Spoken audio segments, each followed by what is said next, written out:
অর্ণব শহরের এক পুরনো ভাড়া বাড়িতে একা থাকত।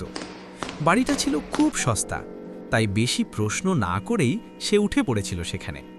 প্রথম কয়েক রাত সব ঠিকই ছিল, কিন্তু একদিন রাত ৩টে হঠাৎ তার ঘুম ভেঙে গেল।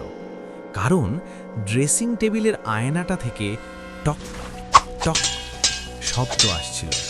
অর্ণব ভাবল হয়তো ইঁদুর। সে লাইট জ্বালালো, সব চুপ। আবার লাইট নিভিয়ে শুতে গেল। ঠিক ৩টে বাজতেই আবার টক টক টক। এবার সে ধীরে ধীরে উঠে আয়নার সামনে দাঁড়ালো। নিজের প্রতিচ্ছবি ছাড়া কিছুই নেই। হঠাৎ সে খেয়াল করল তার প্রতিচ্ছবি নড়ছে, কিন্তু সে নিজে নড়ছে না। প্রতিচ্ছবি ধীরে ধীরে হাসল। অর্ণবের গায়ে কাঁটা দিল। সে পেছাতে চাইল, কিন্তু আয়নার ভেতরের সে সামনে এগিয়ে এলো। আয়নার কাঁচে ফাটল ধরতে লাগলো, আর ভেতর থেকে সেই ছায়ামূর্তির কণ্ঠ শোনা গেল, তুমি তো এখানে নতুন, কিন্তু আমি অনেক দিন ধরে অপেক্ষা করছি। অর্ণব চিৎকার করতে চাইল, গলা দিয়ে শব্দ বেরোল না। পরদিন সকালে প্রতিবেশীরা দরজা ভেঙে দেখল ঘর খালি।